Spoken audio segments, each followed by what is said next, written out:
Participarea la forumul Next Work în București în mai 2015 este pentru Academia de Studii Economice din București o oportunitate de a-și împărtăși experiența în derularea proiectelor finanțate din fonduri europene, de a câștiga noi parteneri în viitoarele proiecte, de a schimba idei cu cei care au derulat asemenea proiecte până acum în România și nu numai, în alte țări din Uniunea Europeană. Și cred că acesta este un avantaj pentru toți participanții forumului.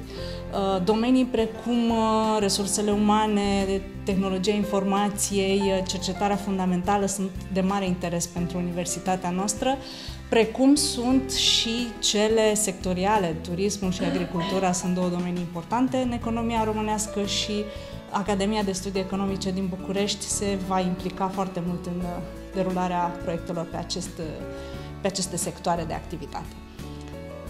Suntem nerăbdători să participăm la acest forum și să cunoaștem, cum spuneam, noi parteneri.